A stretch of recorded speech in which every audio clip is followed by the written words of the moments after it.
was quite young. I think the 1965 war, just after that, when as a 15-year-old, I would hear that angels are descending from heaven, and when the Indians bomb Pakistan, the angels catch the bomb and drop it in the river Ravi.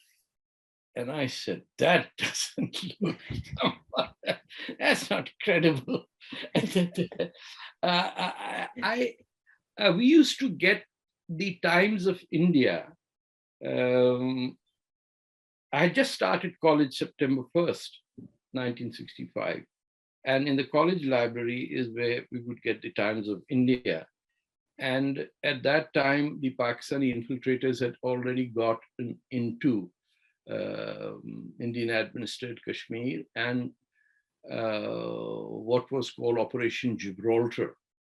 So I would go first thing in the morning to read what had happened, because it gave you the other side of the story.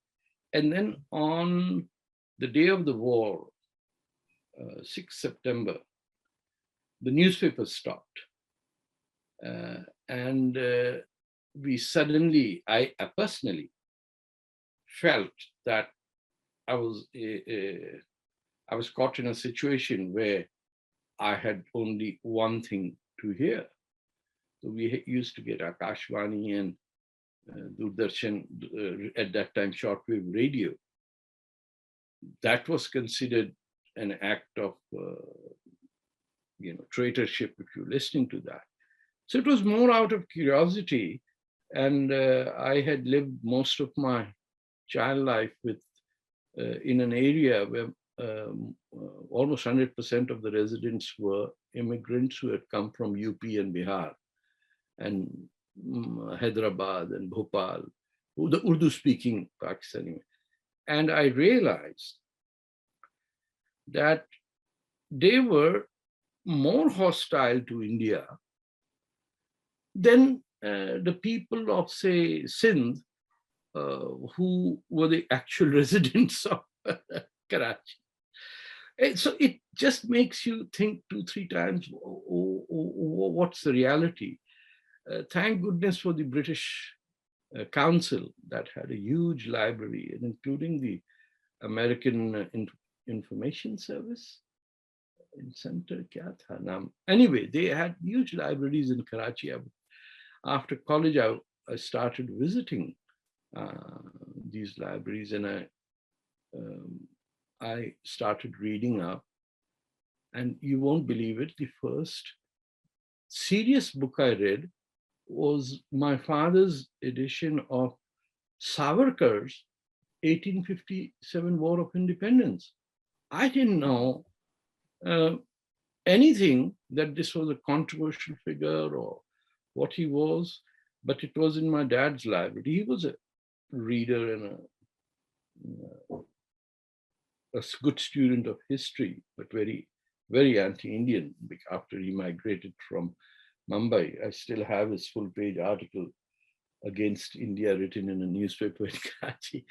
But that gave me a consciousness that we were actually Indians. So, and the fact that Jinnah couldn't speak any Pakistani language was incredible.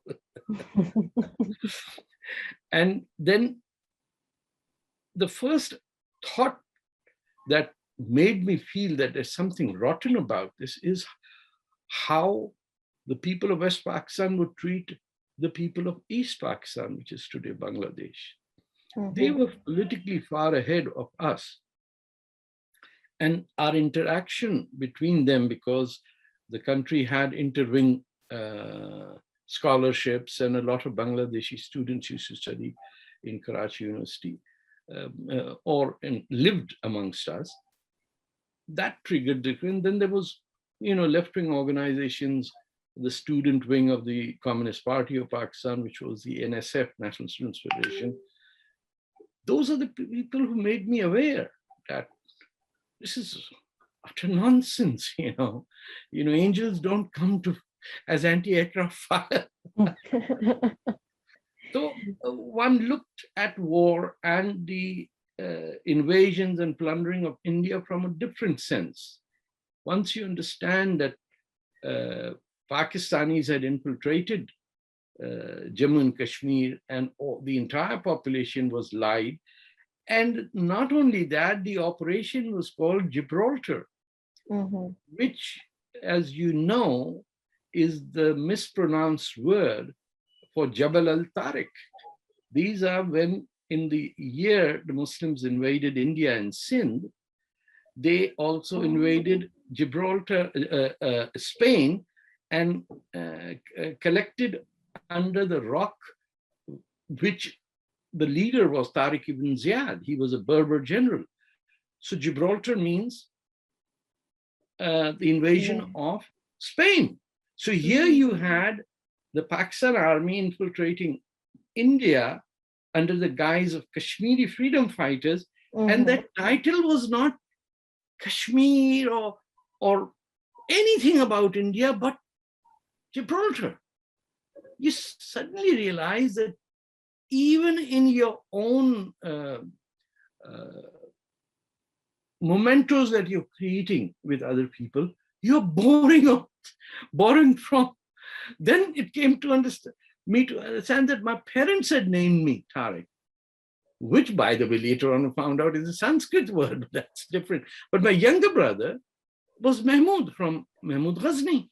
So the whole system of approaching India and the non-Muslim world as places that our armies would go and plunder is horrifying. And if you're wondering where it's one of the words, Tara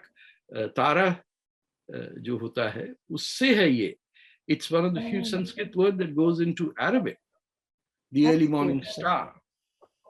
Tara, Sitara, Tarek, they all come from India. तो लोग मुझे कहते हैं कि नाम बदलने, मैंने कहा मैं बदनसीब का तो नाम ही है संस्कृति तरक से है तो वरना कर देता मैं बदल. Please remember to subscribe to us and switch on the notifications for this channel. For our other social media links, more content, and to support our work, please visit citti.net. Dhanyavad. Namaskar.